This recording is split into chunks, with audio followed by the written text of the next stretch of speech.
Cricket bowling machine. मजार नाम के गांव में गुरु नाम का एक व्यक्ति हुआ करता था।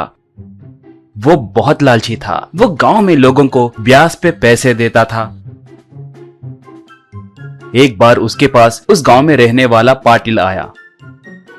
पाटिल गुरु से, भाई मुझे 20,000 रुपए उधार चाहिए, ब्याज जितना चाहे उतना ले लो, 6 महीनों में वापस दे दूंगा, कहा। गुरु तब, तुम्हें गुरु के बारे में पता है ना, पहले जरूरत बताई तो ही पैसे दूंगा, नहीं तो नहीं दूंगा, कहा। पाटिल तब, भाई मुझे बचपन से क्रिकेटर बनने का बहुत शौक था, मगर मैं बन नहीं सका। अब मेरे बेटे के द्वारा शौक पूरा करना चाहता हूँ। उसके लिए उसे बचपन से ही ट्रेनिंग देना होगा। ट्रेनिंग के लिए महीने के 5,000 होंगे भाई, एडवांस 15,000, उसके बाद बैट बॉल किट खरीदने कम से कम 10,000 तो खर्च होंगे, कहा। तब गुरु अपने मन में, बाप रे बाप, क्रिकेट में इतने पैसे आते हैं क्या? वो ट्रेनिंग मैं ही दिए तो पैसे भी मैं ही ले सकता हूँ ना। यूं सोचकर गुरु पाटिल से, पाटिल तुम खुशकिस्मत वाले हो रे, तुम्हें पता है ना कि मुझे क्रिकेट बहुत पसंद है। एक जमाने में मैं इंडियन टीम का कोच बनने की कोशिश भी किया। देखो मेरे जगह पे ही मैं क्रिकेट प्रैक्टिस सेटअप रखूंगा, इसलिए कहीं दूर क्यों जाना, हमारे पास ही ज्वाइन करवाओ। महीने के 50 रुपए डिस्काउंट भी दूंगा,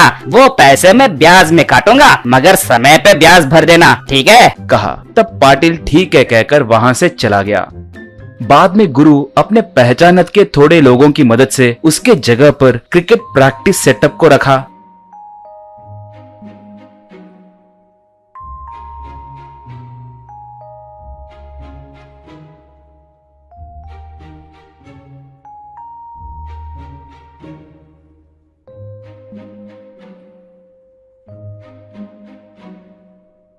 बाद में पाटिल ध्रुवा को लाकर उसमें ज्वाइन किया। ध्रुवा नेट्स में बैट पकड़कर प्रैक्टिस करने लगा तो गुरु बॉल फेंकने लगा।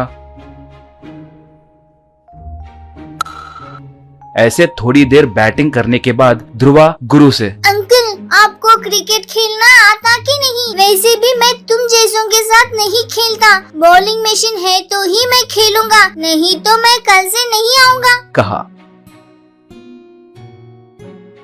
अब गुरु कुछ कर नहीं सका और एक बॉलिंग मशीन मंगवाया।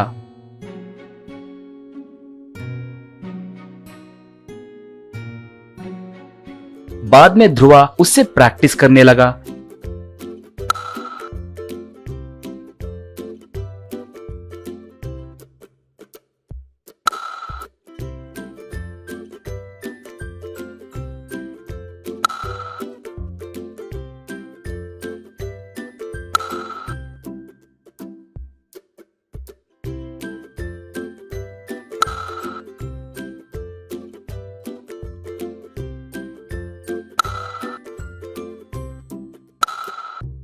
ऐसे थोड़े दिन बीतने के बाद ध्रुवा गुरु के पास आकर, देखो अंकल मैं कल से आना बंद कर रहा हूँ, पता नहीं आप मशीन में बॉल्स डाल रहे हैं, मैं मार रहा हूँ, मुझे कुछ समझ नहीं आ रहा, मैं ऊब गया हूँ। आए दिन मुझे यहाँ आने के बाद बहुत भूख लग रही है, बड़े बड़े चॉकलेट्स खाने का मन कर रहा है, चॉकलेट्स दिए तो आऊंगा, नहीं तो नहीं आऊंगा, कहा।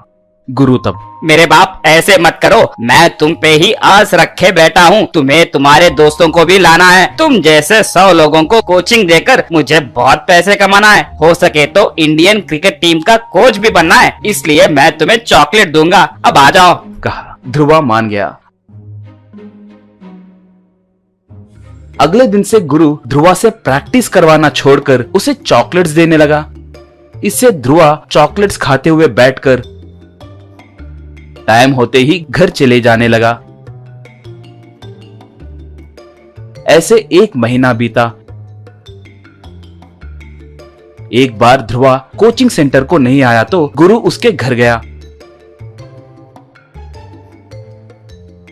वहाँ ध्रुवा की माँ ध्रुवा दूसरी जगह कोचिंग को जा रहा है बोली। ये सुनकर गुरु वहाँ पर गुस्से से गया। वहाँ पाटिल को देखकर गुस्से से ध्रुवा से कोचिंग क्यों बंद करवा दिए कहकर पूछा। तब पाटिल, देखो भाई लालच की भी हद होती है, तुम्हें क्रिकेट का स्पेलिंग भी नहीं आता और तुम क्रिकेट सिखा रहे हो, तुमसे मेरा बेटा कैसे सीखेगा? मेरी मती मारी गई जो तुम्हारे भरोसे उसे तुम्हारे पास छोड़ आया, टाइम वेस्ट हुआ। देखो ब्याज व्याज छोड़ो, एक आना भी नहीं दूंगा, जाओ अब, आइंदा मुझे दिखना मत, कहते ही गुरु गुस्से से, इसे 20,000 दिए तो भी ब्याज मिलता था, बेकार में 50,000 रुपए बर्बाद हो गए, कहकर वहाँ से चला गया।